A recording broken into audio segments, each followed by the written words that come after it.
a charlar un poco de la imposibilidad de cumplimiento, más bien un repasito de lo que es imposibilidad, para poder hacer un cierre sobre ese tema que nos lo pide propiamente la bolilla. Antes de empezar, ¿tienen alguna duda hasta ahora con lo que es medios extintivos? Esta es la última bolilla de lo que es medios.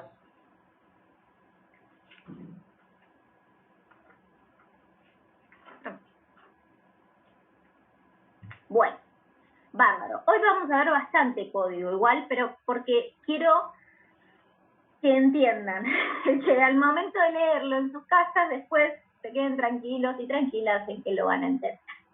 Bueno, arrancando con la compensación, nos encontramos ¿dónde? Más o menos en el artículo 921 en adelante.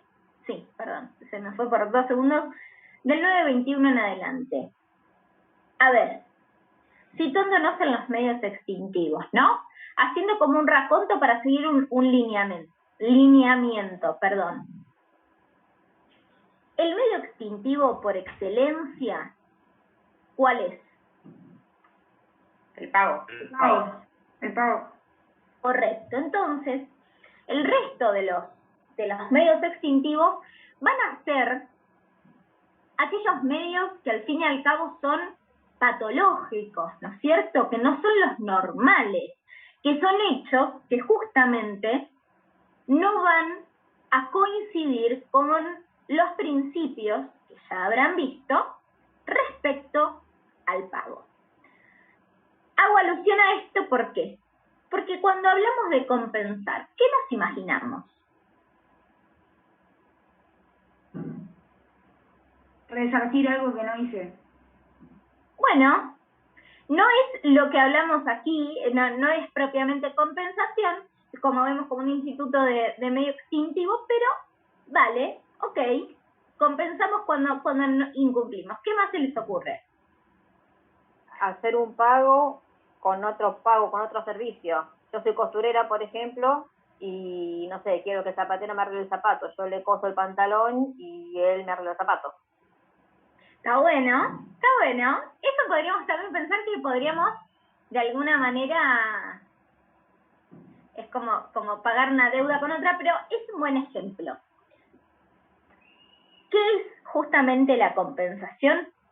Es un hecho jurídico liberatorio, ¿sí?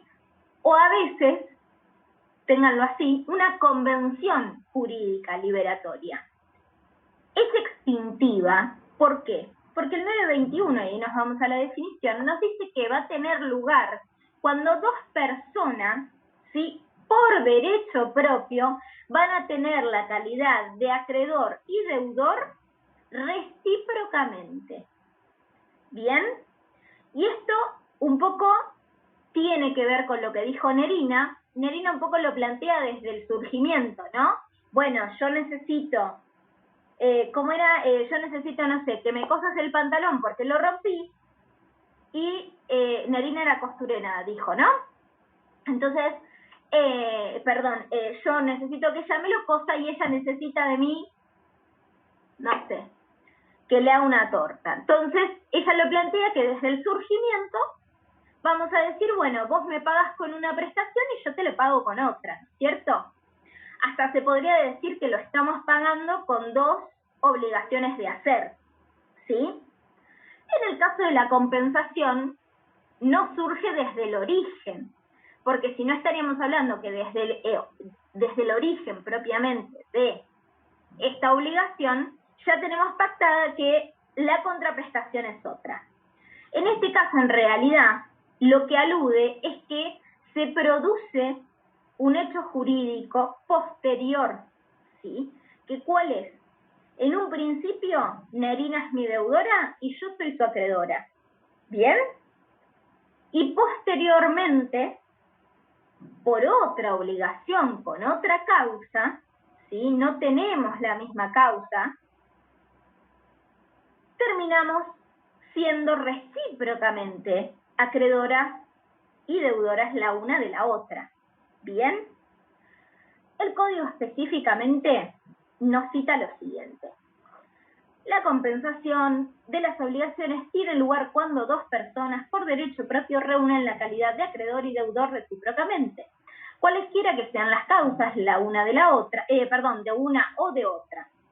Extingue con fuerza de pago las dos deudas hasta el monto de la menor desde el tiempo que ambas dos obligaciones comenzaron a coexistir en condiciones compensables. Vamos a tomar con pinzas igual este último apartado, pero lo cierto es que es interesante el poder observar esto, que habla de extingue con fuerza de pago. Entonces, no hablamos de pago propiamente, pero definitivamente hablamos del efecto del pago, ¿sí? De esta liberación concreta que se produce a partir de esta compensación. Y además, el código nos da dos datos más, ya en esta definición, donde nos está hablando que va a extinguir hasta el monto de la menor y que entonces uno de esos dos deudores va a quedar siendo deudor, pero ¿saben de qué? Del remanente, ¿sí? No de la totalidad de la deuda. Y además habla que de este efecto retroactivo, de alguna manera, donde lo que se dice es que la compensación empieza a operar desde el momento en el cual tiene toda la posibilidad o todas las posibilidades, ¿no? Los requisitos ya cumplidos para ser compensables. Ahora lo vamos a ver. Pero entonces, estamos hablando concretamente de un hecho jurídico que tiene por efecto la extinción total o parcial de obligaciones que son recíprocas. ¿Bien? Ahí me curo mate. ¿Hasta acá vamos bien? Porque es meramente la definición, pero quiero que se entienda. Sí. Bien. Entonces, dijimos que necesitamos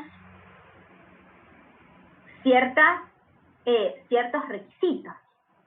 Bien, esto lo vamos a hablar ahora en unos breves minutos porque no hay varios tipos de compensación.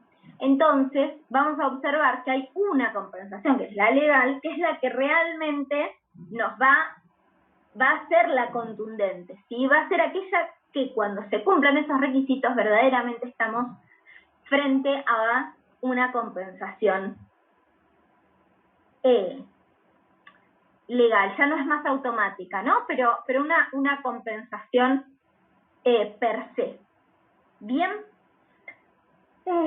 a ver, eso después lo voy a ver. Vamos a hablar de la naturaleza jurídica. Muchos juristas nos decían, bueno, es un instituto asimilable al pago, al fin y al cabo tiene una fuerza de pago y de extinción, con lo cual, ¿qué decimos que es? Y son pagos dobles ficticios. Es decir, que al momento de estar operativo este tipo de requisitos, perdónenme,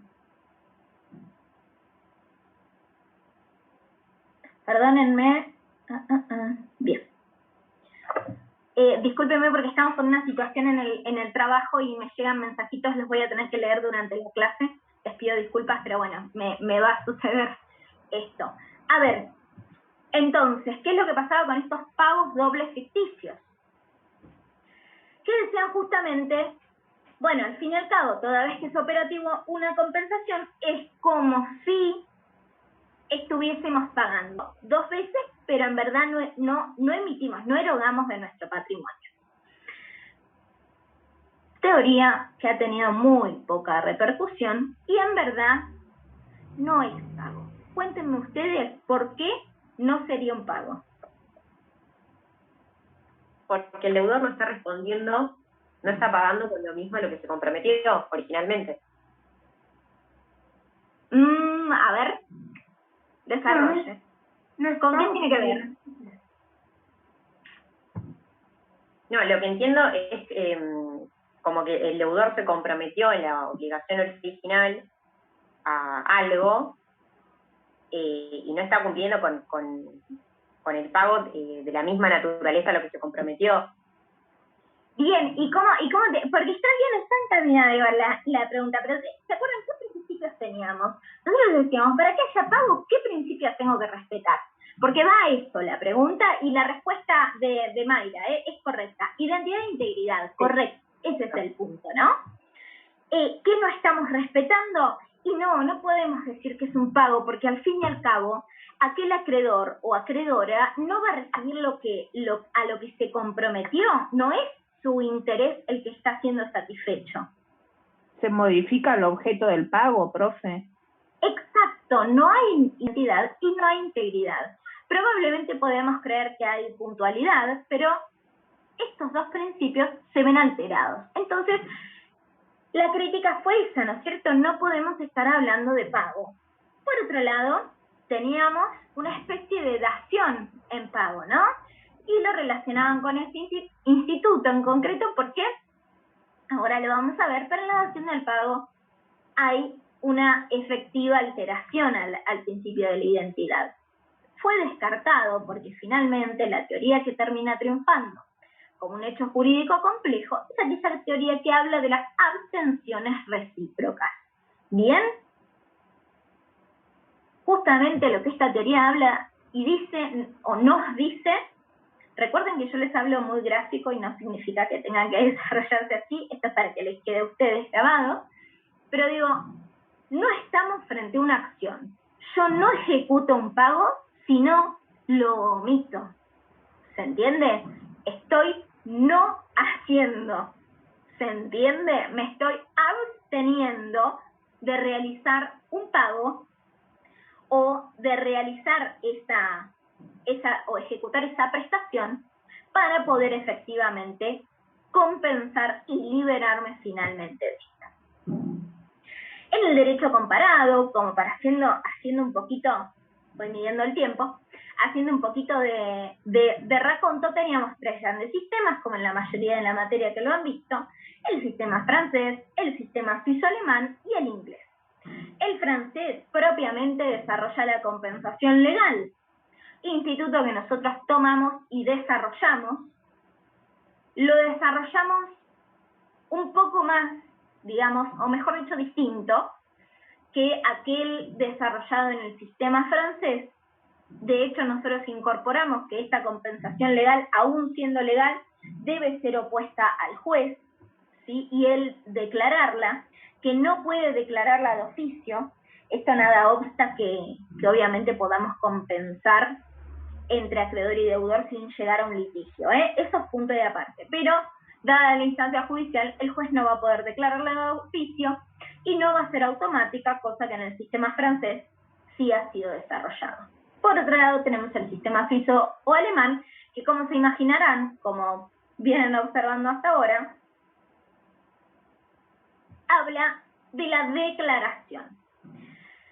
En este particular instituto, digamos, extintivo de las obligaciones, se lo toma como un sistema bastante positivo y bastante moderno y resolutivo para este tipo de cuestiones, donde la declaración manifiesta de voluntad de ambas partes hace a la compensación y liberación finalmente del acto. De hecho, este sistema quiso, o se intentó, mejor dicho, ser tomado por nuestro Código Civil en el anteproyecto de Bibiloni, pero finalmente ha sido dejado de lado. Bien, pero bueno, merece cierto desarrollo por nuestra doctrina. Bien, y por último el anglosajón o el inglés, que nos habla justamente de la vía judicial, es decir, la compensación va a ser declarada a través de esta vía.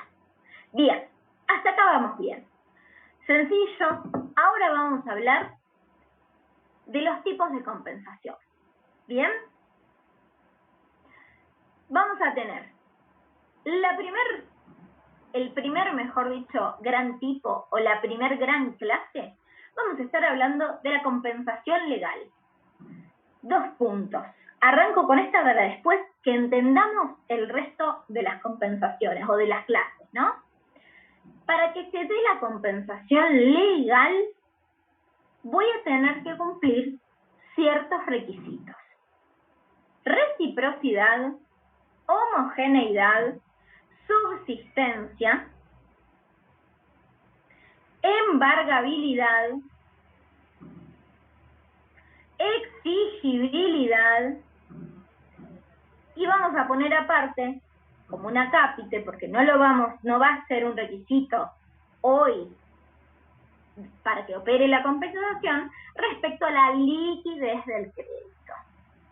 Los tres requisitos más importantes, que son realmente los fundamentales, es la reciprocidad, la homogeneidad y la exigibilidad.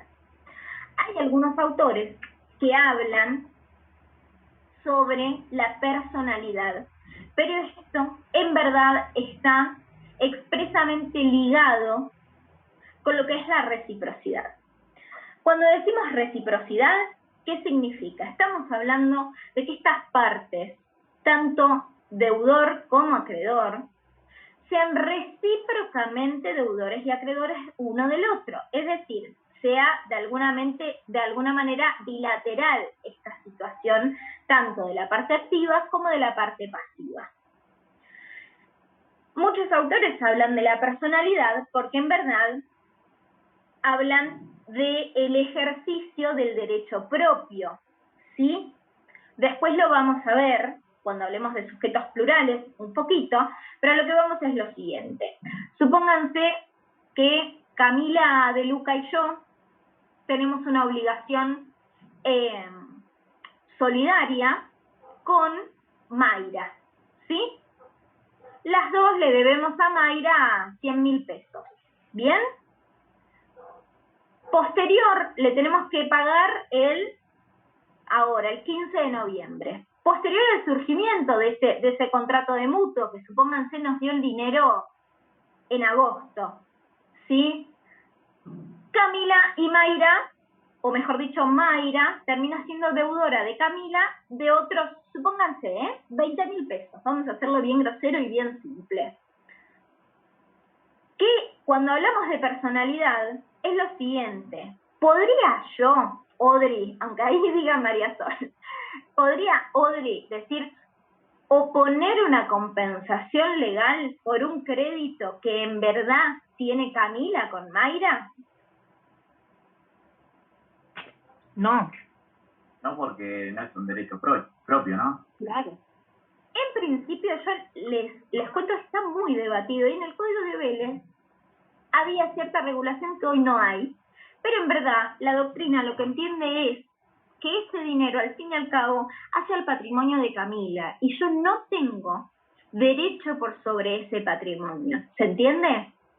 Entonces, la reciprocidad y la personalidad de este requisito hace a que justamente sea por derecho propio que sea exigido. ¿Bien? Bien. Homogeneidad. Esta característica hacia la compensación legal, vamos a ver que pueden no ser los créditos homogéneos en otro tipo de clases, pero a la legal, ¿qué significa que sea homogéneo? Que sea fungible, que ambas prestaciones de ambas dos obligaciones sean fungibles entre sí. Es decir, si yo me comprometí con Mayra a entregarle, no sé, 10 litros de vino, y Mayra en cambio se comprometió a entregarme un caballo, en principio no sería operativa la compensación legal. Otra cosa sería el resto de las compensaciones, las clases de compensaciones que vamos a ver más adelante. Pero en principio lo ideal sería que sean créditos homogeneizables, ¿sí? Que sean fungibles entre sí. A ver, si yo me comprometo a entregar 30 kilos de maíz y Mayra se compromete a entregarme 30 kilos no, pónganse 20 kilos de harina, ¿sí? Podría llegar a ser esas prestaciones homogeneizables, ¿sí? Porque estamos en prestaciones y estamos hablando de dar cantidades de cosas. No así lo hace en este caso el vino con el caballo, ¿se entiende? El punto es que sea de alguna manera fungible.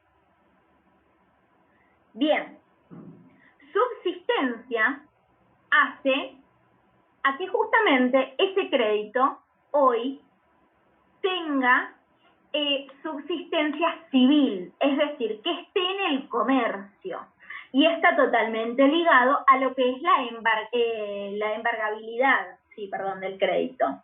La subsistencia en realidad hace que justamente no tenga ningún tipo de litigio, que no esté embargado, que no esté hipotecado o no esté prendado, ¿sí? Y para el caso de que lo esté, ya no estamos frente a una compensación legal, sino vamos a ver otras clases de compensaciones que se pueden admitir. Pero en principio debe ser una prestación ¿de qué tipo? Libre y extensa. ¿Bien? Con lo que es la embargabilidad, un poco nos remitimos a esto, pero ¿qué significa? Que también esté en el comercio, pero que ¿qué cosas no son embargables? ¿Qué bienes no son embargables? La jubilación. ¿Cuáles tus usos para tu profesión? Bien, bien. Los bienes para subsistir, Los bienes de familia, lo de tu vivienda para subsistir, sí, los que son necesarios para vivir también. Mi vivienda única. Sí, la vivienda también. ¿Sí? Bien, correcto. Entonces, eso hace a la embargabilidad, ¿no es cierto? Después hablamos de la exigibilidad en concreto, que esto hace a que, por ejemplo, el crédito no esté supeditado a una condición. Es decir, que al momento de poder o de peticionar la compensación, en este caso legal, este crédito sea exigible, haya cumplido ese periodo de exigibilidad. Yo no podría compensar legalmente con Mayra una obligación que, por ejemplo, está supeditada a una condición. Buen ¿Sí? día, todo bien. Sí, fui a... Emiliano, estarías... Ahí está, ahí lo mucho. Así, me parece que estaba hablando por teléfono. Bueno, no pasa nada. Bueno, entonces, hablábamos de la exigibilidad en este sentido.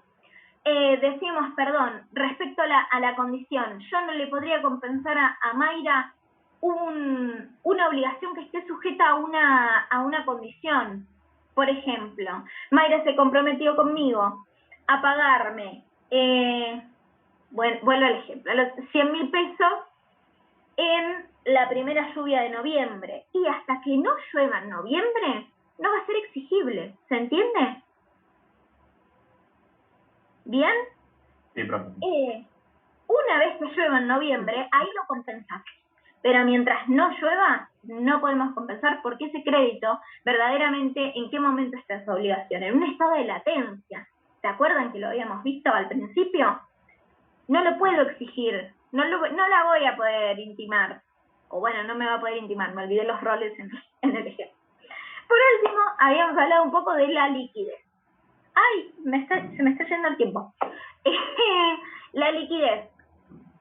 Hoy no está como requisito contemplado en el Código Civil y Comercial.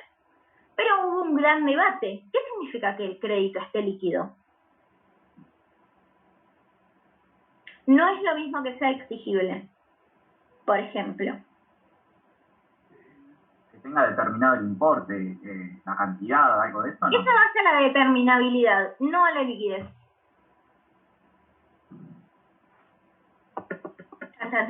Chan. La liquidez sería, por ejemplo, una cosecha. Que esté determinada la prestación es que yo le deba a Carla 30 kilos de maíz. Pónganse, vamos a hacerlo así.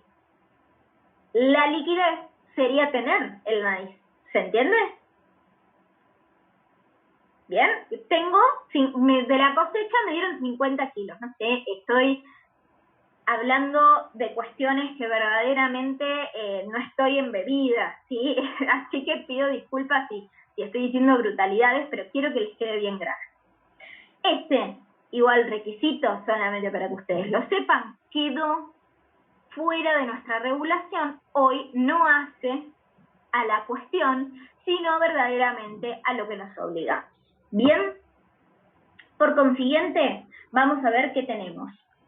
Compensación convencional, facultativa y judicial. Arranco por la judicial, que es la última. Mejor dicho, ambas tres compensaciones, ¿sí? Ambas tres clases de compensación, lo que sucede es que falta una patita o dos de estos requisitos a cumplir.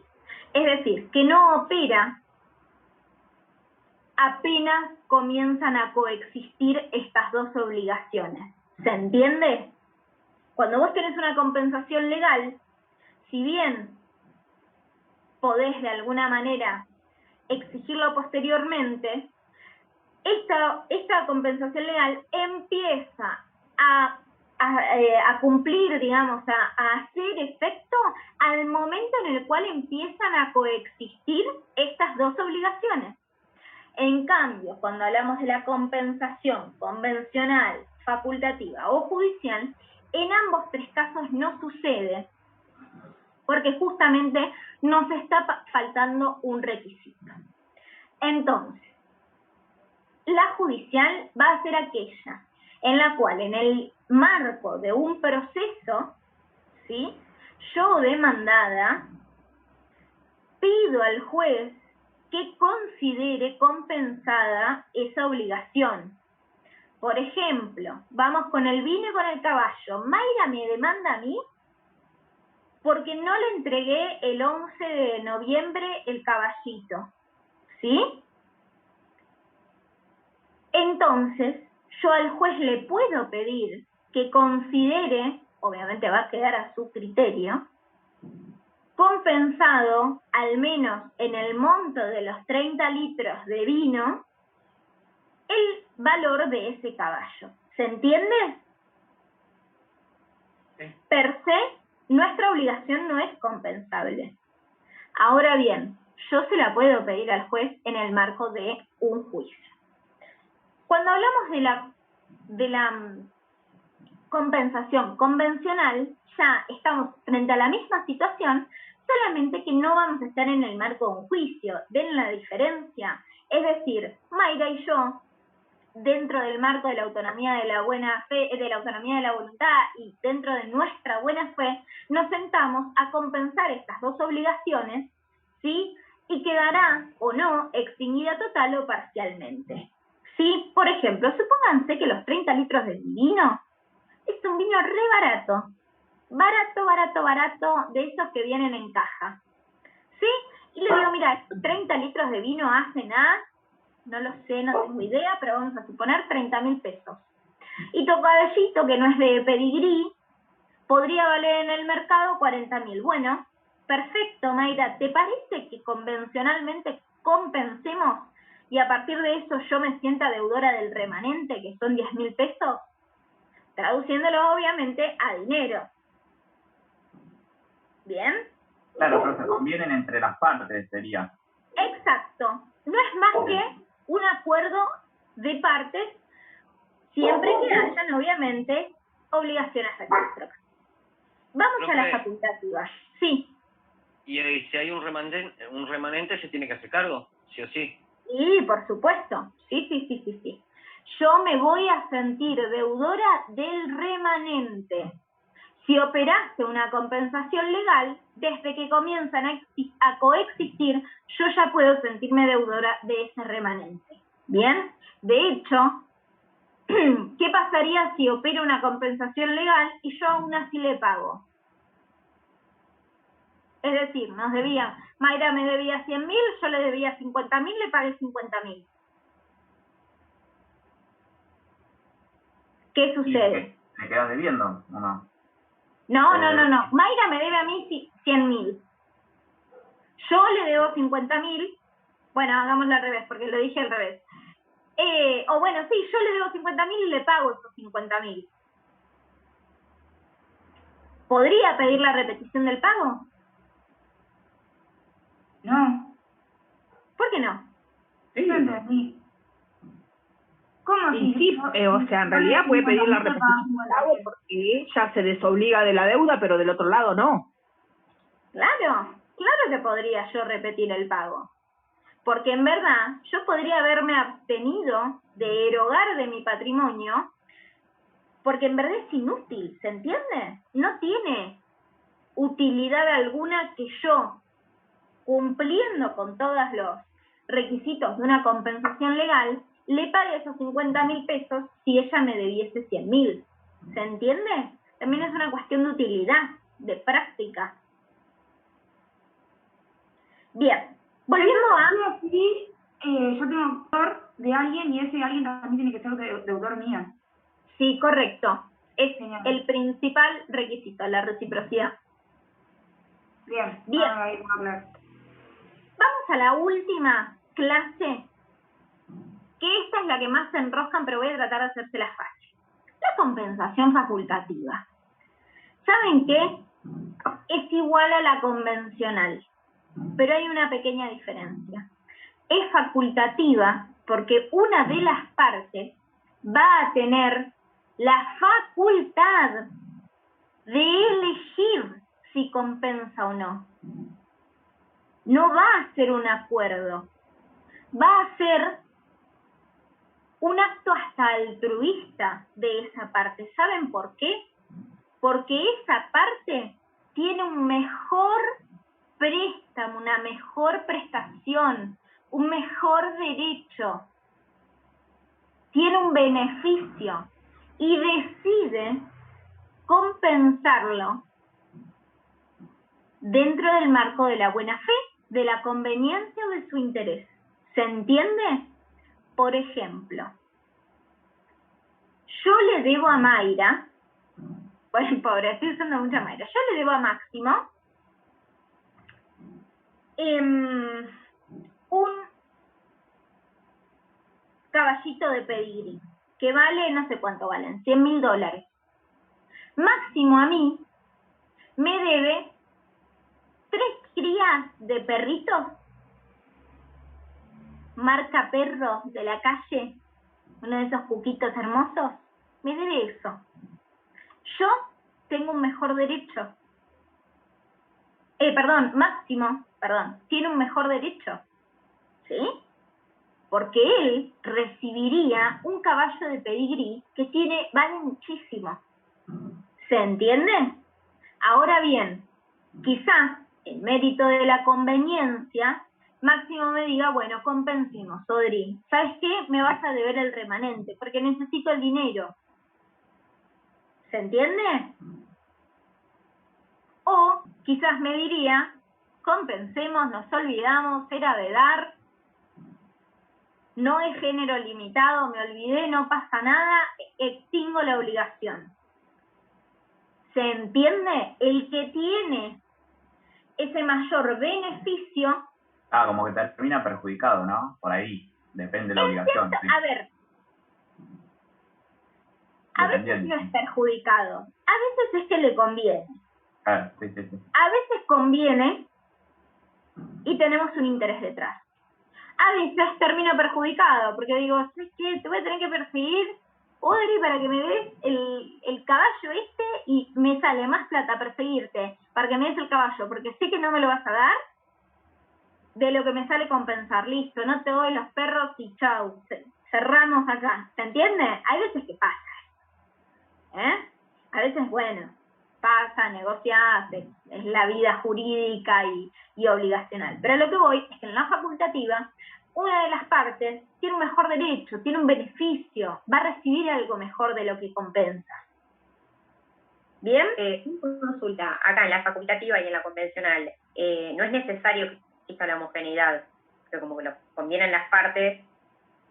Sí, correcto. Es más, pueden ser homogéneos los créditos, pero pueden no ser exigibles. Yo les di ejemplos respecto a la homogeneidad, pero por ejemplo, podría tranquilamente Máximo estar sujeto, digamos, el cumplimiento de su obligación a una condición suspensiva. Y si esa condición nunca se da, pero él decide compensar igual y liberarme. ¿Se entiende? O, por ejemplo, tener la certeza. Sería convencional si tuviéramos la certeza que cumplimos con la homogeneidad. Yo a Máximo le digo, bueno, el 4 de mayo de 2022 te tengo que pagar 100.000 pesos.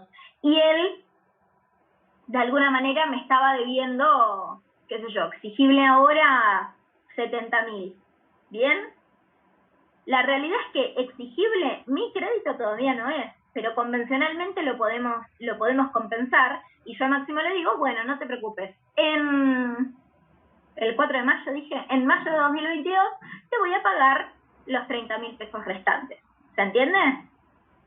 Puede no cumplirse cualquiera de estos requisitos. Los más comunes son justamente el de homogeneidad y el de exigibilidad. Pero, por ejemplo, podríamos tranquilamente, si quisiéramos compensar, yo podría compensar la deuda de mi marido, o de mi pareja, o de mi mamá.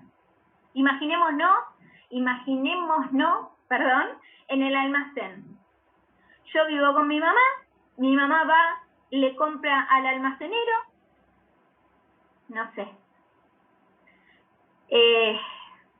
1.000 pesos, y el almacenero se lo anota porque no tenía efectivo en ese momento. En eso yo me doy cuenta que le había hecho, vamos a suponer, el divorcio al almacenero, ¿sí? Y me quedó debiendo de honorario 2.000 pesos, y yo, por buena voluntad, decido compensar el crédito de mi mamá. ¿Se entiende? Ahí no habría reciprocidad, pero por buena voluntad estoy compensando ese crédito convencionalmente. Después veré si con mi mamá se lo cobro o no, eso es un tema aparte. ¿Se entiende? Bien, vamos a hablar, estoy pasada en horario, porque el timing de 2 horas nos molesta. Bueno, les voy a hablar bien cortito para tener en cuenta con el programa, que son los últimos temas. ¿Qué pasa con la fianza? La fianza puede ser compensada. ¿Qué es la fianza? La fianza es un contrato de garantía, donde un tercero me va a garantizar el cumplimiento de esa obligación, ¿sí o no? Si ese tercero tuviese una obligación para con mi acreedor, solo es ese tercero, es decir, el fiador, quien puede oponerlo. ¿Bien? No va a ser el deudor quien lo oponga. ¿Se entendió? Para poder liberar a ese deudor. Bien.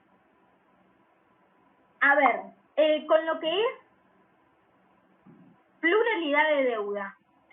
Si yo tuviese más de una deuda con Leonela y Leonela tuviese una deuda sola conmigo, va a elegir Leonela en función a las reglas y principios de la imputación del pago a qué deuda me va a compensar.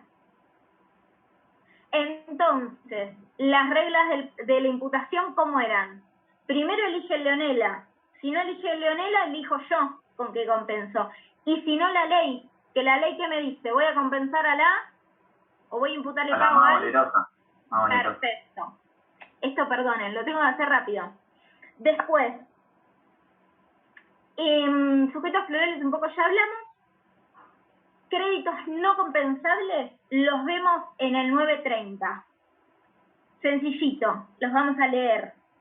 Las deudas por alimentos, las obligaciones de hacer o de no hacer, no compensables, recuerden esto, legalmente, si yo, dentro de la órbita de mi autonomía de la voluntad, los quiero compensar, podré hacerlo, ¿sí? La obligación de pagar daños e intereses por no restituir la cosa a un propietario. Las deudas del legatario que tenga con el causante si los bienes de la herencia son insuficientes. Estamos hablando por mortis causa. Las deudas entre los particulares y el Estado, ya sea municipal, nacional o provincial, y detalla un poco. Les doy un ejemplo. Si yo tengo un crédito con ARBA porque pagué 2 veces, porque me confundí en el home banking, el impuesto automotor, el día que tenga que pagar, no sé, supónganse, ABL con la municipalidad, no puedo compensar ese crédito. ¿Por qué? Porque no tiene nada que ver una cosa con la otra, por más que haya un fondo de coparticipación en común. ¿Bien? Así como en el Estado provincial, aún estando, porque esto es esferas municipal con provincial, aún estando en el Estado provincial, quiera, por ejemplo, déjenme que se me ocurre, querer compensar ingresos brutos, excepto que ARBA lo permita. Pero en principio no se debería. ¿Bien?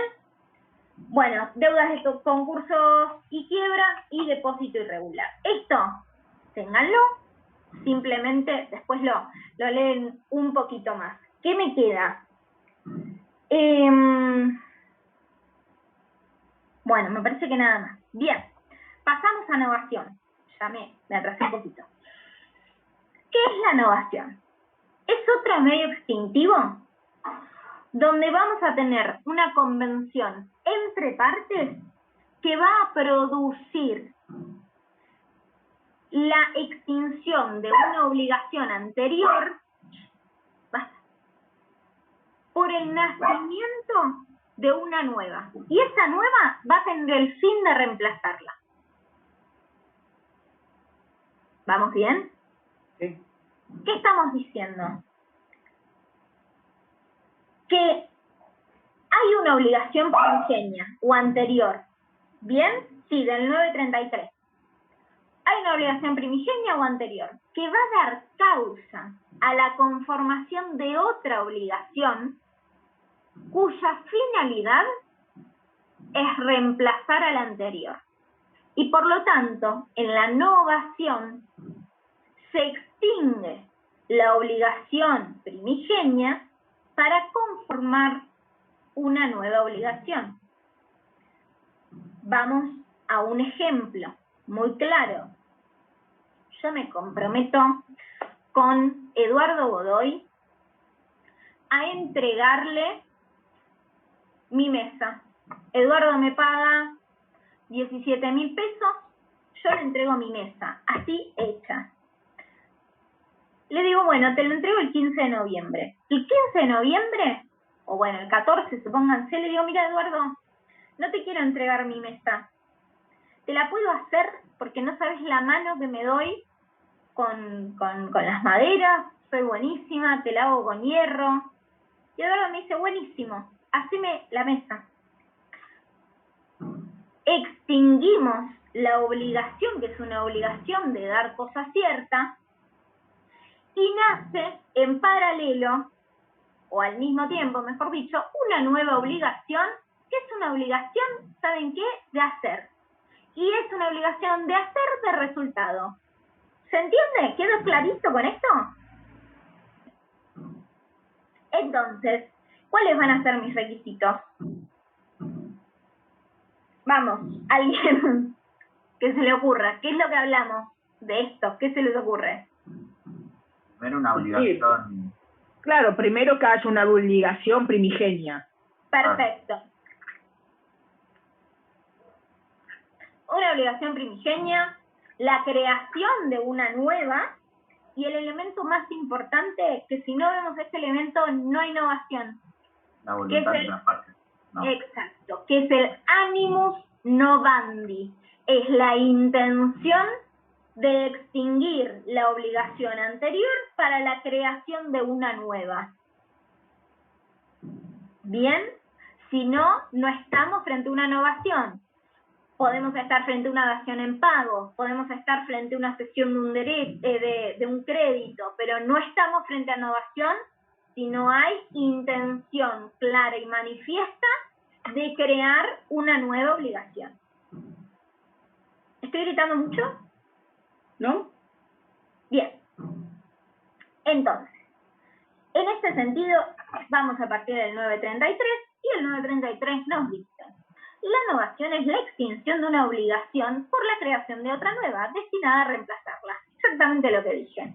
Pero lo importante es la voluntad de innovar, que está el 934 dice: la voluntad de innovar es requisito esencial de la innovación. En caso de duda, se presume que la nueva obligación contraída para cumplir la anterior no causa su extinción. ¿Saben qué causa? un refuerzo, una garantía, pero no la extingue. Entonces, esta voluntad de innovar, que nos dice el código, o el animus novandi, como decimos, es esencial, ¿bien?, para la constitución de este medio extintivo. Porque si no, reitero, no estamos extinguiendo. Hay dos clases de innovación. La innovación objetiva y la innovación subjetiva. Cuando hablamos de innovación subjetiva, vamos a estar hablando de la creación de una nueva obligación toda vez que algún sujeto o acreedor o deudor sea modificado. Bien, hablamos de una innovación objetiva cuando factores esenciales son los que cambian en esta nueva obligación. Dígase el objeto, la causa o plazo, cargo o condición que hagan a la real modificación de esa obligación primigenia. ¿Bien? Cuando hablamos de innovación objetiva por cambio de objeto, podemos tener que era una obligación de dar y se transforma en una de hacer, como dijimos recién, que era una obligación de dar y se transforma en de dinero, dineraria, pecuniaria. Quería ver si alguien decía algo. O de una obligación, por ejemplo, de no hacer a una obligación de hacer. Bien, de abstenerme a terminar ejecutando. Por ejemplo, tengo un contrato con Puma, qué sé yo, soy influencer, imagínense, y Puma en el contrato, específicamente el objeto del contrato es que tengo que abstenerme de presentarme a cualquier lugar público con ropa que sea de cualquier otra marca que no sea Puma. ¿Sí? Modificamos el objeto del contrato y Puma me dice, vamos ahora en todo lugar público, te vas a tener que presentar con ropa Puma o de nuestra marca secundaria, no sé qué marca tendrá Puma, pero imagínense que se llama Carlitos. ¿Listo? ¿Se entiende? Se modificó el objeto del contrato. Pasé de no tener que hacer a hacer. ¿Bien? Cuando hablamos de la causa, y esto a veces es un poco confuso, ¿cuándo se me va a modificar la causa de una obligación? Cuando, por ejemplo, pasamos de que Alfredo me va a tener que pagar los 10.000 pesos que tengo de franquicia porque me chocó el auto y la causa es el choque del auto, a, por ejemplo, que Alfredo finalmente me lo va a pagar cotizadamente. ¿Sí? ¿Se entiende? Sí. O, por ejemplo, lo hacemos más grosero, en este mismo ejemplo me tenía que pagar los 10.000 pesos de la franquicia. Alfredo me dice, mira, Audrey, yo te pido disculpas, no lo tengo. Bueno, Alfredo, cambiemos esta responsabilidad civil y hagamos un nuevo contrato, una nueva obligación, donde es un préstamo de mutuo, como si yo te hubiese prestado esos 10.000 pesos y vos me lo devolvés también en cuotas, en 3 cuotas, sin interés, pagando a partir de diciembre. ¿Sí? Me tenés que pagar 3.400 pesos por mes, 3.333 con no sé cuánto. ¿Bien? Cambiamos la causa que origina concretamente la deuda que tendría Alfredo conmigo. Pasó de ser, en este caso, un choque, una responsabilidad civil, a una especie de contrato de mutuo, una prestación, ¿sí? Un préstamo, perdón, no una prestación. O, por ejemplo, otro de los ejemplos más claros es que Joana me alquila a mí un departamento y pasados los 2 años, en vez de renovar el contrato, antes de los 2 años, pasado el año de locación, en vez de renovar o de seguir pagándole, le propongo a Joana comprarle el departamento. Entonces, claramente, en función a la modificación de la causa, vamos a ver cómo surge un nuevo contrato, que en este caso va a ser un contrato de compraventa. ¿Se entiende? Este es bien clarito. Bien, por último, dentro de lo que es las clases, y en concreto lo que es la novación objetiva, está la modificación o el surgimiento de una nueva obligación en función a la modificación, de factores esenciales de la obligación. Por ejemplo, imagínense que pasamos de tener una obligación simplemente mancomunada a una solidaria. Ahí hay una reestructuración total de la obligación. La responsabilidad es distinta. Es tal ese cambio que efectivamente aquella obligación que nos compelía a pagar mancomunadamente, hoy debe ser extinguida para que surja esta nueva obligación donde la responsabilidad y el compromiso de pago, en este caso, va a ser solidario. ¿Sí? Es decir, yo voy a dejar de pagar mi cuota aparte y voy a responsabilizarme, o mejor dicho, a responder solidariamente. Cualquiera de mis codeudores vamos a pagar el todo. ¿Bien? Aún si después tenemos la acción de contribución. Otro ejemplo en este caso va a venir a ser aquel en el cual le agrego un cargo o le agrego un plazo. Imagínense que yo le vendo a Paula Gutiérrez mi casa por, no sé, $100.000, no, debe salir más una casa, $300.000, y antes de ejecutar ese contrato de compra-venta, en este caso un inmueble, le digo, bueno, ¿sabes qué? Te la voy a vender, pero vamos a agregar un cargo. Te la voy a vender si dejás que los caseros, que tienen 30 años viviendo ahí, sigan viviendo y manteniendo la casa. Allí, no solamente Paula va a poder rescindir el contrato, porque es una gran modificación, sino que además necesariamente va a surgir una nueva obligación, porque ese cargo implica una gran responsabilidad.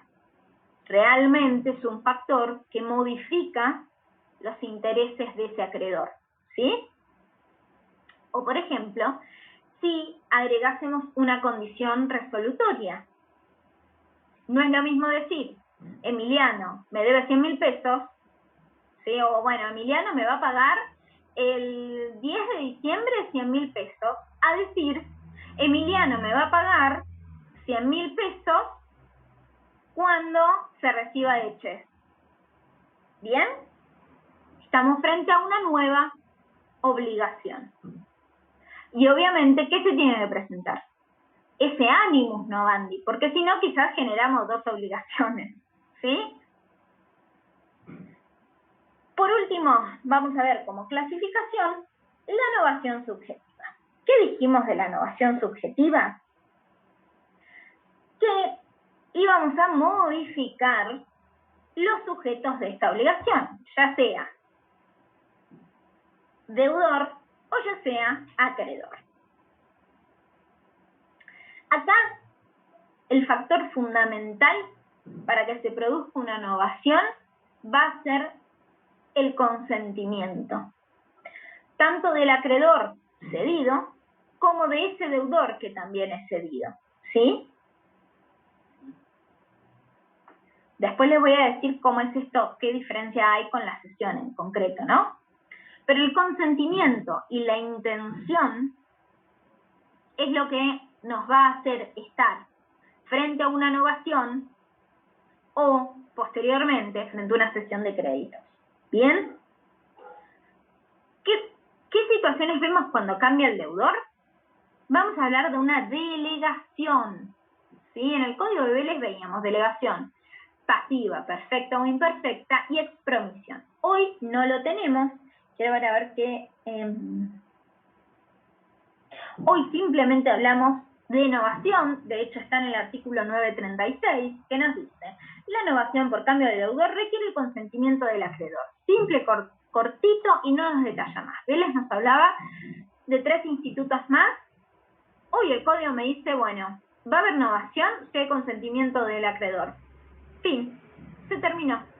Va a haber novación pasiva, perdón.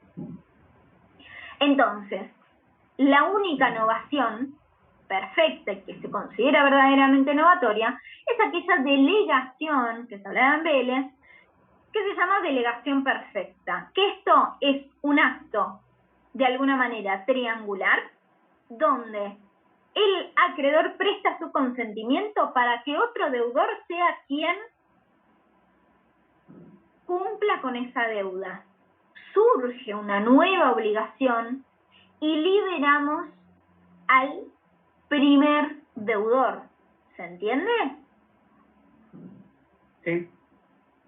Ahora bien, cuando hablamos de una delegación imperfecta, donde el acreedor no manifiesta su voluntad, no hay novación.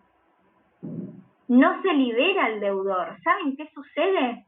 Se produce un refuerzo de esa obligación. ¿Sí?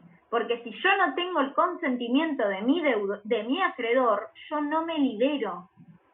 No se extingue. Estoy, en todo caso, garantizando con la ejecución de un tercero, o con la participación de un tercero, o con un tercero codeudor, la incorporación, perdón, de un tercero codeudor, voy a estar garantizando mi obligación anterior. ¿Se entiende? U originaria. A eso le decíamos delegación imperfecta. Hoy no hablamos de delegación, pero sepan ustedes que si no media consentimiento, no hay novación. Hay un mero refuerzo. No estamos extinguiendo. Por último, hablamos de la expromisión. La expromisión, en verdad, era un acuerdo bilateral entre el tercero y el acreedor, el tercero quien venía a reemplazar a este deudor y quien venía a ejecutar esta prestación. En verdad, en esta situación tampoco podríamos decir que es novatoria, excepto que verdaderamente se preste, ¿no?, y se deje manifiesta la liberación de ese deudor a través del cumplimiento, pero en principio no constituye una novación perfecta de la cual nos habla el código. ¿Bien? Es más, en realidad, ¿con qué instituto podríamos asociarlo?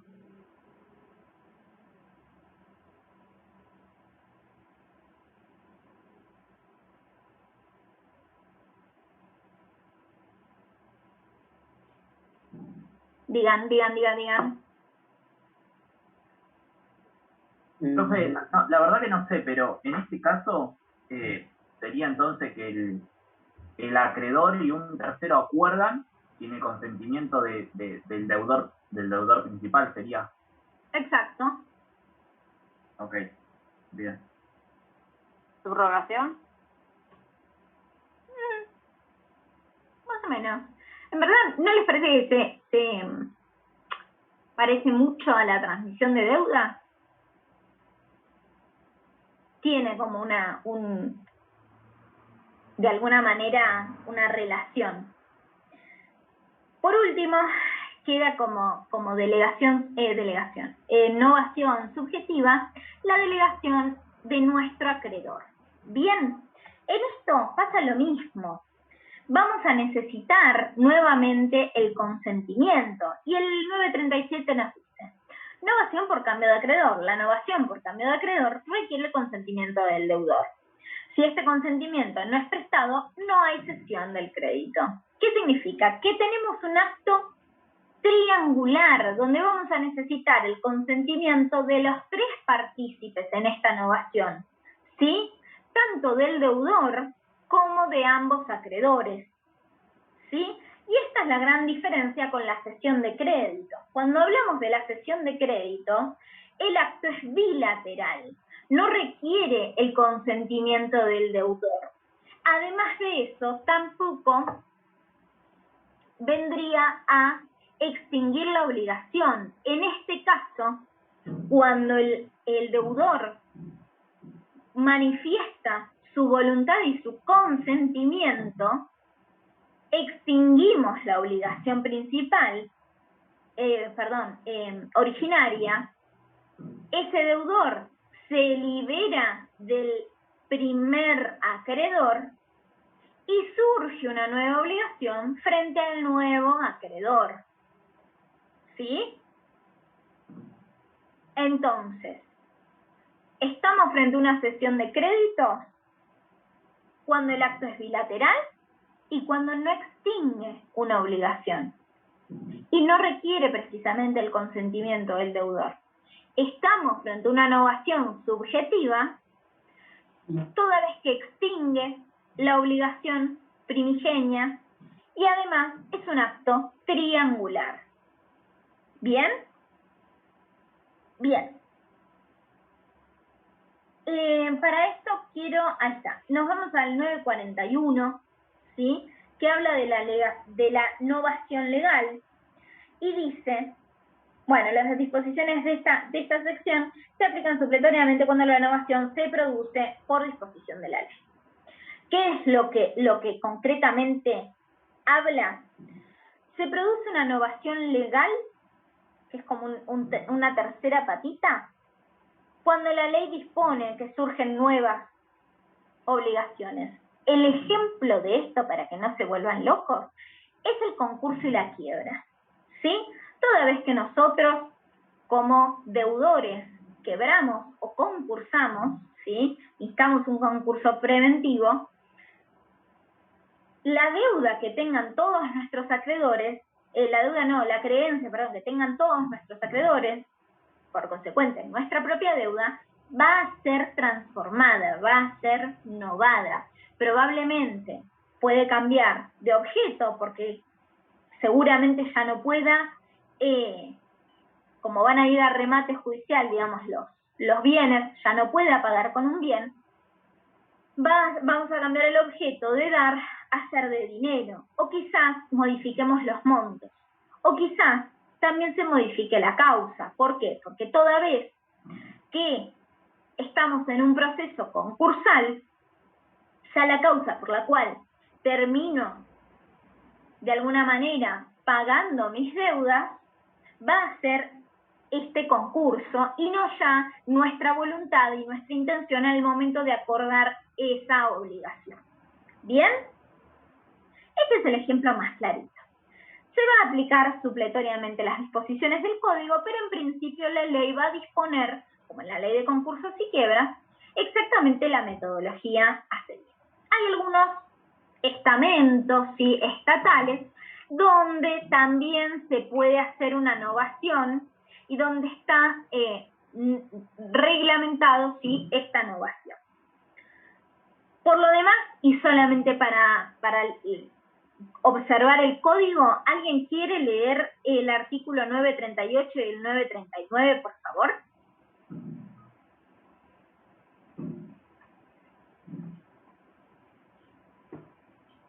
¿Leo, profe? Sí, por favor. El 938. Circunstancia de la obligación anterior. No hay novación si la obligación anterior está extinguida o afectada de nulidad absoluta. Cuando se trata de nulidad relativa, la novación vale si al mismo tiempo se la confirma. Estaba sujeta a condición suspensiva y después de la novación el hecho condicionante fracasa, o a condición resolutoria retroactiva y el hecho condicionante se cumple. En estos casos, la nueva obligación produce los efectos que como tal le corresponden, pero no sustituye a la anterior. Bien. Pausa ahí. ¿Qué nos está diciendo el código? Primero,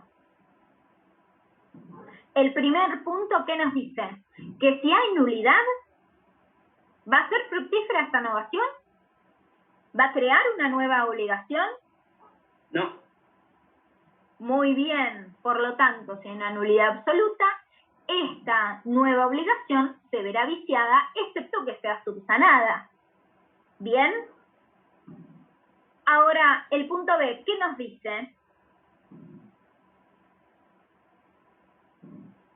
Claro, si la obligación anterior está sujeta a una condición, no se podría hacer la novación, ¿no? La obligación anterior, si tiene una condición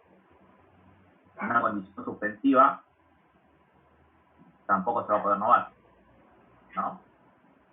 Bien, en parte habla de eso, ¿no? De la falta o la imposibilidad de crear una nueva obligación, pero en esta dice que si la obligación anterior estaba sujeta a una condición suspensiva y después de la novación el hecho condicionante fracasa, o si era resolutiva, retroactiva, sucede, la obligación produce los efectos que le corresponden sin sustituir a la anterior. Es decir, que la nueva obligación creada va a surtir efectos sin que se vea afectada por la anterior. No habla de la imposibilidad de una nueva obligación, ¿se entiende? Excepto que haya un pacto en contrario donde esta condición se permanezca de alguna manera. Por ejemplo, yo le digo a Nicolás, te voy a pagar 100.000 pesos cuando te recibas de abogado. ¿Bien? Novamos la obligación y le digo, bueno, cambiemos, va a ser, por ejemplo, te voy a pagar 100.000 pesos cuando te cases. Supónganse que Nico se recibe antes de lo que se casa. ¿Qué sucedería con la anterior condición? ¿Opera? Y no. ¿Por qué no? Porque primero habías dicho que la condición era que se recibiera de abogado. Bien, se recibe antes. Sí. Y se recibe antes. No, pero antes se casaba. Que se reciba. No, se recibe antes de lo que se casa. Y sí, se cumple. ¿Podría Nicolás reclamármelo? Porque el código lo que me dice es, no hay obligación, digamos, no hay novación, perdón, es decir, que habrían dos obligaciones en paralelo. Si estaba sujeto a una condición suspensiva, o fracasa, o se cumple, en estos casos, la nueva obligación produce los efectos como tal, le corresponden, pero no sustituye a la anterior. ¿Se entiende? Nicolás podría llegar a tener la posibilidad de reclamarme ese dinero. Hay obviamente que observar qué circunstancias nos están sucediendo, pero hay que tenerlo en cuenta. Vamos al 939, por favor.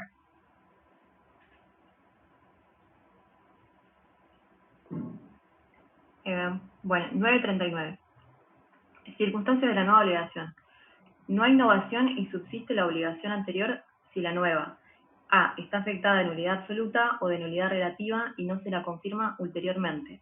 B. Está sujeta a condición suspensiva y el hecho condicionante fracasa, o a condición resolutoria retroactiva y el hecho condicionante se cumple. Bien, perdón. Esto concretamente es lo que hablamos recién. Es el exacto ejemplo. Yo les di el ejemplo al revés. Pero es el exacto ejemplo. ¿Qué nos está diciendo? Que subsiste la obligación anterior si estos hechos, por ejemplo, si en caso de nulidad no lo estamos subsanando, es decir, si contraté con un menor de edad y ese menor no llega a cumplir la mayoría de edad, supónganse, ¿sí? O si para el caso sucede lo que nos pasó con Nico, esa condición se termina cumpliendo. En la anterior, discúlpenme, lo que hace es que esa nueva obligación no produzca efectos. Pero en este caso, el efecto es el mismo, ¿sí? ¿Qué no sucede? No hay innovación. No se produce la extinción de la anterior obligación. ¿Se entiende? Sí. Por último, lo último que les voy a agregar a esto es respecto a los efectos. La innovación lo que va a producir es extinguir la obligación anterior con todos sus accesorios. Pero hay que tener cuidado con esto, ¿sí? En principio, extingue con sus accesorios siempre y cuando, por ejemplo, sea partícipe de ese acuerdo novatorio, bien, de ese acuerdo novatorio quien verdaderamente se ve afectado por ese accesorio. Por ejemplo, que sea partícipe del acuerdo novatorio el banco hipotecario con el cual tengo la hipoteca. ¿Se entiende? Si no participa este banco de mi acuerdo novatorio, supónganse que hacemos una novación subjetiva y por lo tanto, a ver, vamos con este ejemplo. Tengo el vehículo prendado, ¿sí? No terminé de pagar a Volkswagen, vieron que cuando haces las cuotas te lo prendan al vehículo, ¿no? No termino de pagar a Volkswagen y lo que hago es una novación subjetiva donde lo que deseo de alguna manera es que Alfredo sea el nuevo titular y se haga cargo. Hacemos como una especie, vieron que se hace esto, ¿no? Una compra-venta donde yo en realidad lo que le vendo, la parte que ya aboné y la restante Alfredo lo va a tener que seguir abonando. Bueno, hacemos eso.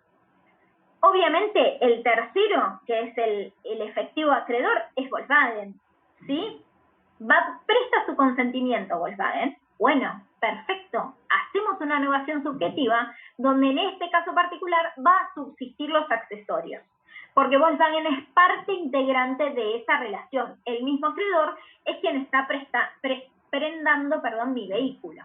No así sería si, por ejemplo, yo a Alfredo le doy mi vehículo de alguna manera, novando el objeto. Yo a Alfredo le debía $10.000 y le termino vendiendo u otorgando mi vehículo, brindándole, ¿no es cierto? Modificamos esta obligación pecuniaria a una obligación de dar cosa cierta, pero mi auto sigue prendado por otra situación. No voy a rebuscarme en el ejemplo. Ahora bien, lo prendé en un auto, me prestaron 30.000 pesos, hasta que yo no termine de pagar esos 30.000 pesos, no voy a poder vender este vehículo. Para que esa novación se haga efectiva,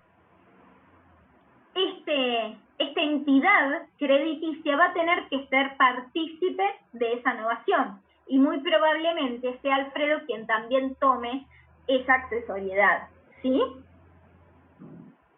Y dice acá, lo leo. En este caso, se los di como ejemplo. Bueno, lo leo, no 40. Efecto. La novación extingue la obligación originaria con sus accesorios.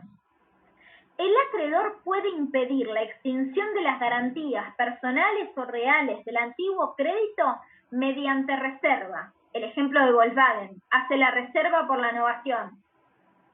En tal caso, las garantías pasan a la nueva obligación solo si quien las constituyó participó del acuerdo novatorio. ¿Se dan cuenta? ¿Cómo es que transmito o de alguna manera extingo los accesorios verdaderamente? Primero, si es mi mismo acreedor. Si no es el mismo acreedor, va a tener que participar para que esas garantías o accesorios sean vinculados a la nueva obligación. ¿Bien? Bueno, acá concluimos un poco con novación. Vamos a hablar de dación en pago. porque es lo que sigue en orden acá. La dación en pago, en verdad, es el instituto a través del cual mi deudor se va a liberar, pero como decíamos hoy, ¿qué va a pasar? Va a haber una alteración al principio de identidad del pago. Bien, doy una cosa por otra. ¿Y saben qué dos requisitos fundamentales voy a tener que tener? Primero, que sea una prestación distinta. Y segundo, que mi acreedor acepte voluntariamente ese pago disímil al acordado. ¿Bien? O sea, con su consentimiento.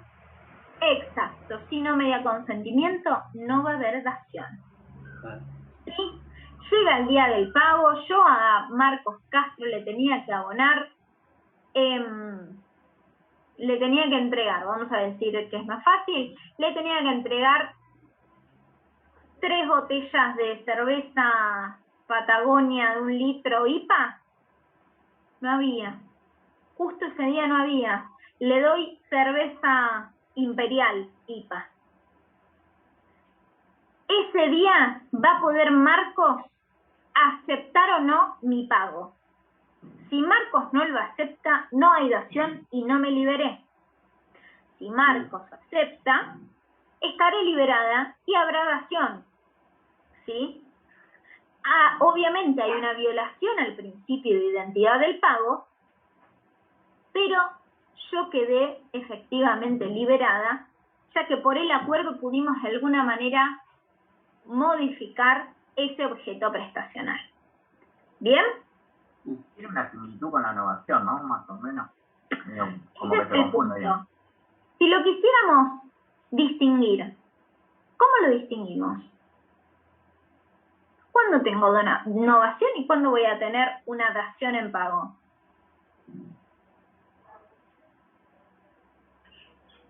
En la innovación tenés el requisito del ánimo de innovar. No vendí. Perfecto. Sí, correcto. Correcto. Y además, en la innovación podíamos tener distintos tipos de innovación. No siempre tenía que ser el objeto prestacional. En la dación del pago, siempre el objeto es disímil, ¿sí? Es diferente al prometido.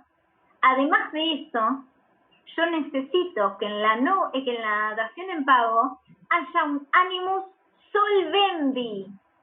No es lo mismo. Yo no quedo obligada en otra obligación. Yo me liberé con otro objeto, pero me liberé. En el momento del cumplimiento, me liberé. Del pago. Es inmediato. ¿Se entiende? Claro, en la innovación no quedás, o sea, se crea una nueva obligación, pero no se cumple. Queda pendiente, todavía no pagué. ¿Sí? Tengo otro plazo seguramente. En cambio, en la dación, en el momento de cumplimiento, doy algo que no era lo prometido, que era diferente a lo prometido. Y acá en esta también se ejercen 2 obligaciones, vendrían a ser también. ¿Cómo? ¿Son 2 obligaciones que se dan también? No. En la innovación tenés 2 obligaciones, la vieja y la nueva. Y en Acá esta... no. Ajá. Acá Bien. tenemos una sola. Ajá. Simplemente que cambié el objeto al momento de cumplimiento. Y vos acordaste conmigo, ¿sí? Voy a necesitar el acuerdo de las partes, el animus solvendi y el objeto diferente. Además, la doctrina agrega como fundamental pieza para la dación que el acreedor lo acepte, el consentimiento voluntario de esa prestación disímil o diferente. ¿Bien? Bien. Cuando hablamos de la naturaleza jurídica de la dación en pago, hay muchas teorías. La primera es una novación objetiva, pero como ya estuvimos charlando nosotros, claramente no podría ser aplicable. ¿sí? Porque no se crea una nueva obligación, porque me libero en el momento del pago, y porque no hay un animus novandi, hay un animus solvendi, ¿sí? No tengo estas dos obligaciones. La segunda hablaba de una convención liberatoria. En connotación a esto también se hablaban de un contrato de enajenación y finalmente una versión del pago. Cuando hablamos de una convención liberatoria, en rigor de verdad, no es un acuerdo de partes que nos libere. En verdad, nos libera el pago, aun si el objeto es disímil. Así como también, y es la teoría menos receptada, es un contrato de enajenación. En verdad no estoy enajenando. ¿Se entiende? Nos queda una versión del pago, que obviamente, al menos esta cátedra es la que, entre comillas, más acepta. Porque al fin y al cabo estoy pagando, pero altero un principio, que es el de identidad. ¿Bien? Uno de los, si no me equivoco, está datio pro solvendo. La datio pro solvendo, que es un instituto que lo vemos en el libro, lo que habla es sobre lo siguiente. Para abonar una deuda, yo a Nicolás le entrego, por ejemplo, mi sillón y el microondas. Y él, para poder liberarme, va a liquidar, es decir, a vender ese objeto prestacional. En el datio pro solvendo, hasta tanto esos objetos no sean vendidos o liquidados o hasta permutados, no se va a considerar liberado el deudor. ¿Sí? Es decir, es una dación en pago, pero que requiere un tercer paso, que esos bienes sean liquidados. Por ejemplo, yo a Nicolás le debía 100.000 pesos, entonces le entrego estos dos bienes, porque no tengo el efectivo, para que él los venda, y en función de esa venta, él obtenga se satisfaga el crédito. ¿Se entiende? Es una dación en pago que necesita un pasito más. Bueno, ¿alguien que me quiera leer los dos artículos que hablan de dación en pago, que es el 942 y 943, y ya cerramos este temita?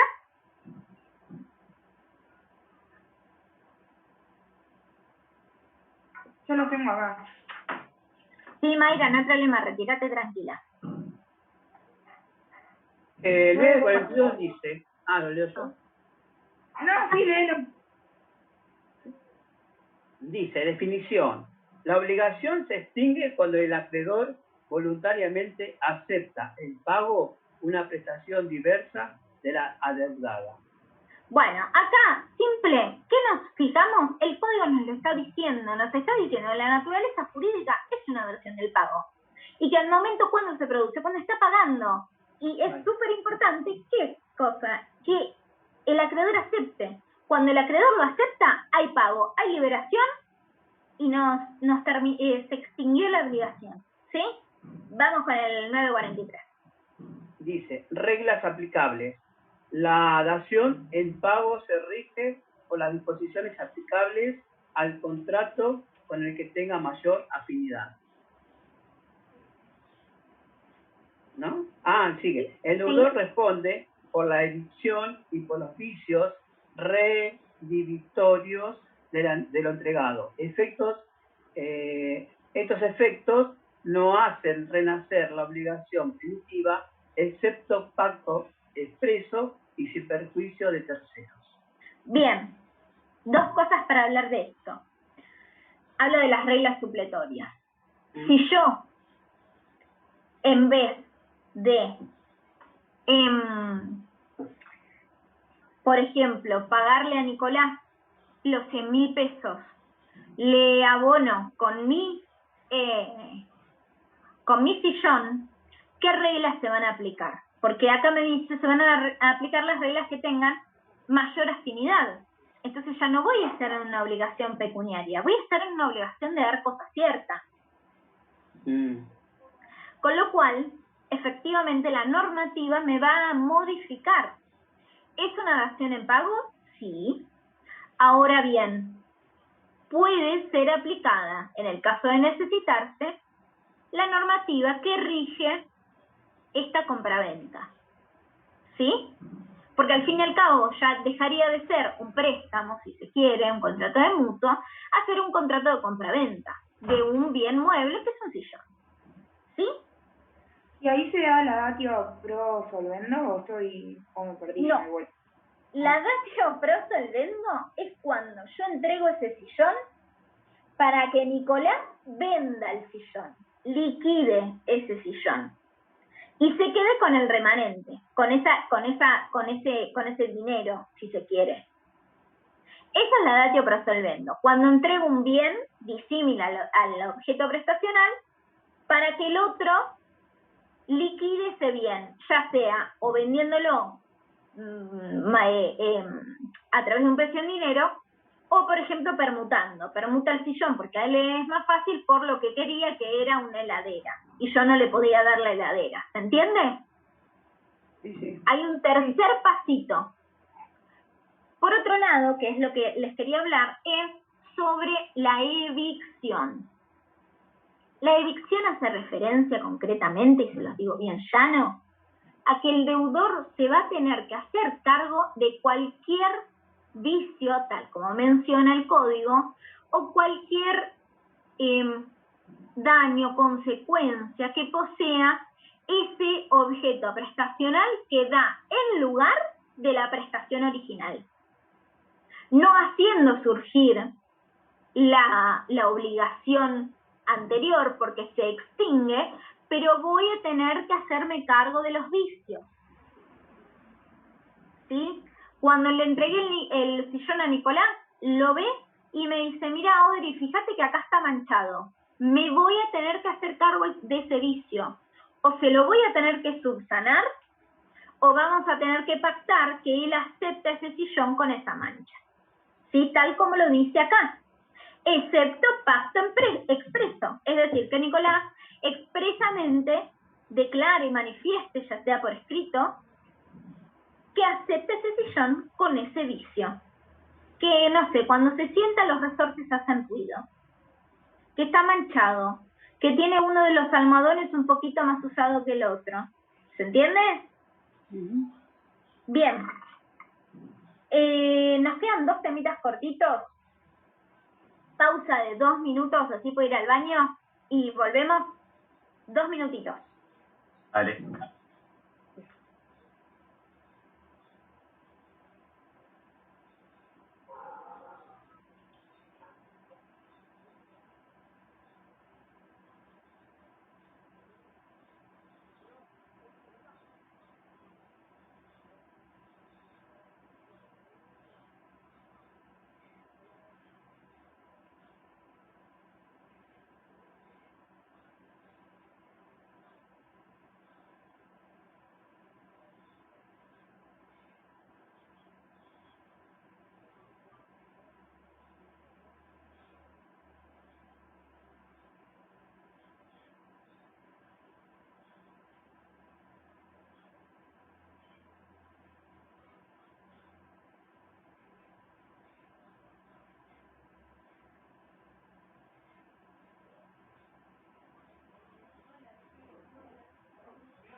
Ahora sí, acá estamos de nuevo y les prometo que los libero. Lo hago rapidito para que esto sea liberado. Perdón los ruidos, pasa que me están volviendo loca el trabajo. Bueno, ¿estamos? Vamos a hacerlo rápido. Pónganse las camaritas, así los veo. Que esta es mi última clase. Entonces, les puse solamente, eran 3. Me parece que 3 nos sacaron a las 3 que le dimos una mano a Sol. Mirá qué bonitas caras. Ahora se me ponen la camarita. Bueno. Vamos a hablar de imposibilidad de cumplimiento. Bien, rapidito, esto lo vimos, esto lo tenemos que tener aceitado. Cuando hablamos de incumplimiento, cuando hay una disconformidad entre la conducta debida, ¿sí?, y la obrada por el deudor. Es decir, hay una incoherencia, ¿sí? Es decir, el deudor me tenía que pagar el 10 de noviembre y estamos a 12 y no me pagó. ¿Se entiende? Por ejemplo, les doy un ejemplo que este es propio. Ayer tenía que transferir las expensas del departamento donde vivo y no les pagué. Ahí hay un incumplimiento. Estoy siendo una morosa. No pagué igual por otras circunstancias donde el banco me comió la tarjeta y no pude hacer la transferencia a través. Bueno, en fin, situaciones que me bloquearon ahí el tema y bueno, la semana que viene cuando me den todo de nuevo, lo podré hacer porque el home banking lo tengo que volver a activar desde el cajero, no tengo la tarjeta en el cajero, bueno, situaciones que hacen a la vida de las personas. Pero a lo que voy es, ¿saben qué? Incumplí. Estoy siendo una morosa. Mi incumplimiento es relativo, es por mora, pero aún así Audrey está incumpliendo. Hay una disconformidad entre lo que tenía que hacer, era pagar ayer, y lo que termino haciendo, que es pagar tardíamente, seguramente el lunes, martes, cuando me den la tarjeta, podría ir al cajero, podré hacer todo con el home banking y bueno, en fin, solucionar la situación. A ver, desde una perspectiva amplia, podemos decir que el incumplimiento es toda conducta no debida, ¿sí? Toda inejecución o desviación, ¿sí?, de esta conducta frente a la que deberíamos haber obrado. En verdad, desde una noción algo más concreta, podríamos decir que ¿qué es lo que le importa al deudor? Cuando hay un verdadero incumplimiento, cuando al momento de hacerse exigible no ejecutamos esa conducta de la cual nos está esperando nuestro deudor, ¿sí? Que es esperada, que está en expectativa. A ver qué. Pensé que... Nada, no importa, discúlpenme. Que me van llegando las notificaciones del trabajo y pensé que... Bueno, no importa. Cuestión. ¿Qué es lo que sucede con este incumplimiento? Puede ser que sea imputable o puede ser, como lo vimos y lo vimos conmigo, que sea un incumplimiento inimputable. Si medie culpa o dolo o sea meramente objetivo, sea hay una vinculación propia entre mi incumplimiento, bien, y el factor que lo ocasiona. ¿Se entiende? Hay una vinculación, hay un nexo causal entre mi conducta y ese incumplimiento o ese daño, ¿sí? ¿Cuándo voy a ser inimputable? Cuando ese incumplimiento es ajeno a mi conducta como deudor. ¿Bien? El ejemplo de pagar las expensas. Yo creo que soy inimputable y les voy a comentar mis motivos. Cambié de trabajo. En mi trabajo me tuvieron que abrir una cuenta nueva en un nuevo banco. La cuestión es que efectivamente me pagaron en ese nuevo banco y por retraso del banco no tengo la tarjeta. No me pude hacer el home banking, no pude ingresar al cajero, hacerme el home banking para poder hacer la transferencia en tiempo y forma. la semana pasada, de hecho, digamos, mi voluntad estuvo, fui la semana pasada a retirar mi tarjeta, no estaba la tarjeta, abrí la cuenta, muy bonita, no estaba la tarjeta, tampoco estaba la tarjeta, y tenía que pagar ayer, digamos. En este caso yo me considero inimputable, yo creo que acá no hay una vinculación, si hay un causal ajeno que interrumpe este incumplimiento relativo. La realidad es que yo voy a terminar pagando en cuanto tenga la tarjeta, pero hasta que yo no tenga la tarjeta no puedo hacer la transferencia. Y estas chicas solamente admiten transferencia. ¿Pero se entiende? Que alguien por favor me debata si me cree imputable. Bien, después igual ahora ya lo van a ver y van a empezar a ver responsabilidad. Y cualquier cosa le dan este ejemplo y le dicen que soy una morosa. A Sol le dicen, mira, Audrey es morosa y no pagó las 2 lucas de expensa. Bueno, fuera del chiste, tenemos esta posibilidad. Pero además, habíamos visto que este incumplimiento podría ser como absoluto o relativo. ¿Cuándo era absoluto? Cuando había una frustración total y definitiva del interés del acreedor. Es decir, el día que iba a casarme me tenía que traer Miriam Córdoba ¿cómo se llama? La torta de casamiento. La torta del casamiento, sí. Que hablamos la otra vez y no me la trajo. ¿Me importa que me traiga el budín hamburgués 4 días después? No, Miriam, págame los daños y perjuicios. Porque ese incumplimiento, cuando es absoluto, ¿a qué me habilita? Repasemos, porque esto es repaso. Al 730 y al 777, a promover la acción directa. Perfecto, a promover una acción directa si quisiera, en el caso de que sea, de que se pueda cumplir. Pero puedo promover una indirecta, que es pedir la indemnización por daños y perjuicios, ¿cierto? Por consiguiente, si no tenemos el incumplimiento relativo, en este caso entraría las expensas. Yo lo voy a pagar, pero lo voy a pagar lamentablemente con mora. ¿Por qué? Porque no hay una frustración definitiva del interés, en este caso, de las chicas de la administración. ¿Se entiende? Ellas van a querer que les pague, aun si les pago con intereses, correspondan o no. ¿Se entiende? Es una forma de cumplir tardíamente. Y podíamos hacerlo tardío, podíamos hacerlo parcial o podíamos hacerlo defectuoso.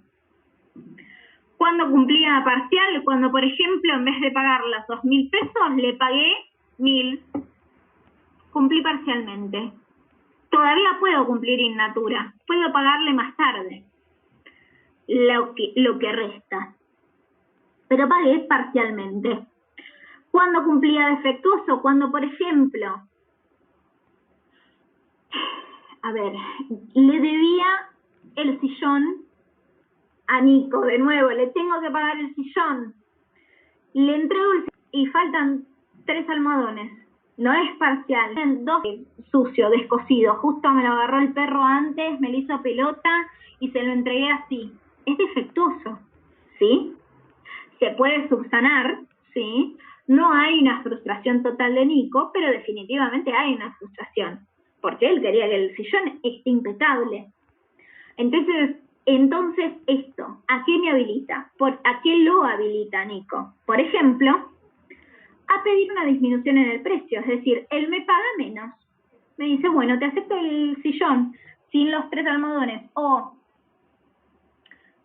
con un almohadón roto, pero bájame 10.000 pesos de lo que debo pagarte.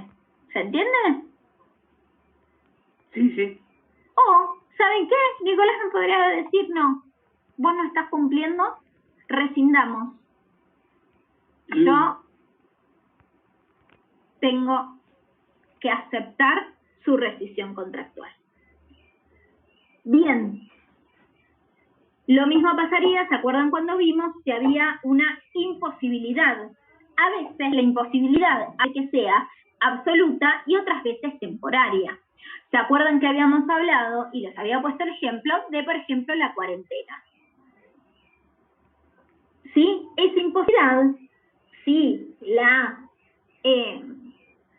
obligación no es de plazo cierto y esencial, que es temporaria, podría ser retomada posterior a levantada esa cuarentena, ¿no es cierto? Entonces, luego de transitada esa imposibilidad temporaria, podemos cumplir igual la obligación. Bien, ¿hasta acá se entendió? Porque esto es repasito, no es más que eso, no le estoy dando mucha bola, porque justamente es un repaso. Bien, vamos al último temita, que es confusión, y nos citamos en dos pequeños artículos del 931 y 932.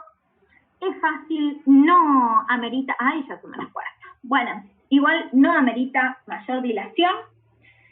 Cuando hay confusión, cuando en una misma persona se reúne la calidad de acreedor y deudor. Chan, ¿cómo puede ser que yo sea acreedora y deudora de mí misma? ¿En qué momento se me cruzaron las neuronas de esta manera y quise ser deudora y acreedora de mí misma? Bueno, a veces pasa y no tiene que ver con que a uno le falte un poco de chispa en los negocios, sino, por ejemplo, imagínense que yo le debo plata a mi papá y mi padre fallece y soy la única heredera forzosa. Por mortis causa se termina produciendo esta situación de confusión, donde yo le debía a mi papá y terminé siendo su heredera, con lo cual me debo a mí misma. Con lo cual, de manera automática, ¿qué sucede? Se extingue la obligación. ¿Bien? Y el 931 nos dice, con la obligación se extingue y deudor se reúnen en una misma persona. La primera causa, la más fácil, la más bonita, la más toda, es la mortis causa. La segunda causa es entre vivos. Y ya ahí nos metemos en una cesión de crédito o hasta alguna donación.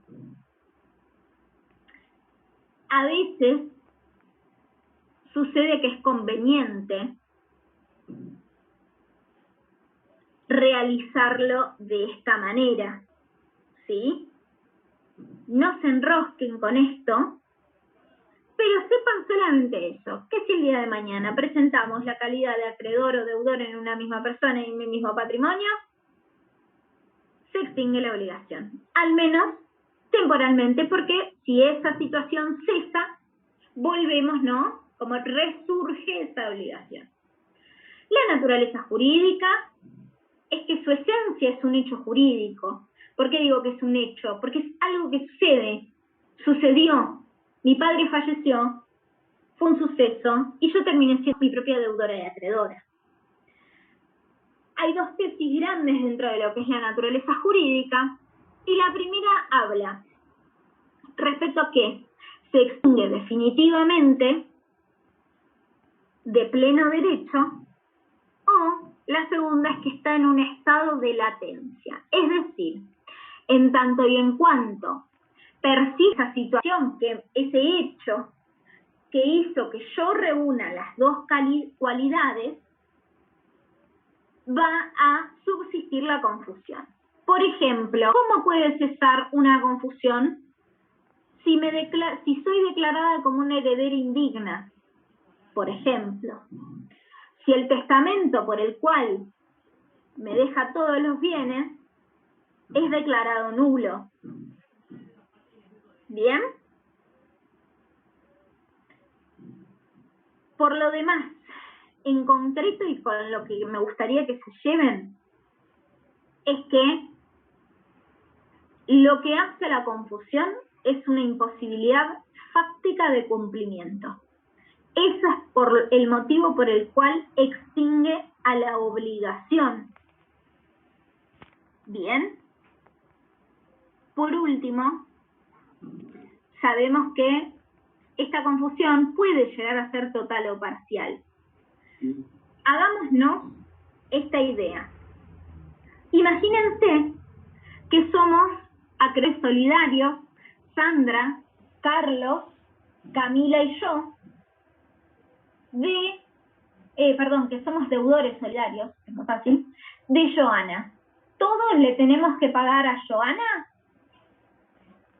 100.000 pesos. O bueno, supongamos que es más gráfico, mancomunados. Todos le tenemos que pagar a Joana 20.000 pesos cada uno, nuestra cuota aparte. Ahora bien, por una cuestión de conveniencia y de interés, Joana me cede el crédito a mí. ¿Qué pasó ahí? Yo pasé a ser mi propia deudora. Me debería a mí misma 20.000 pesos. Entonces, se extingue esa obligación parcialmente en mi cuota parte. Y ahí tenemos una cesión entre vivos. ¿Ven cómo se relaciona? Si fuese una obligación solidaria, como decía al principio, ¿qué pasa? Opera esta confusión como medio extintivo. ¿Bien? Por último, y es el último tema que a veces se presta para confusión, que es el tema de la fianza. Recordemos que la fianza es un contrato por el cual un tercero garantiza el cumplimiento de una obligación, ¿no es cierto? Bien, si para el caso se prestase una confusión entre el fiador y el acreedor, porque volvemos a suponer, ese acreedor le cede el crédito al fiador, no se extingue la obligación, se extingue la garantía. ¿Se entiende? Así de fácil. Ese deudor no se libera el fiador, que termina siendo acreedor. Bien. ¿Alguna duda acá?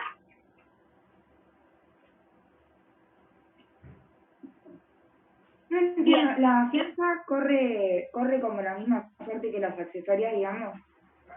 Sí, correcto. Pero en este caso lo único que se extinguiría es la fianza y no la obligación principal, porque el deudor al fin y al cabo no se ve afectado. Bien, hemos terminado. Váyanse tranquilos, muy buen fin de semana. Estudien, Miriam ya está arriba del auto. Ya se está yendo a la costa a tomar sol. Bueno, un beso enorme a todos y todas, muchos éxitos en la mesa de diciembre. Esta fue la última clase conmigo, espero que les haya resultado claro y que cuando se sienten a leer lo entiendan. Si tienen alguna duda, le preguntan a Sol, me mandan un mail, ya Sol le había que tenemos en la comisión. Y bueno, muchos éxitos. Gracias, profe. Gracias, profe. Gracias. Gracias, profe. Hasta luego. Gracias, profe. Hasta luego.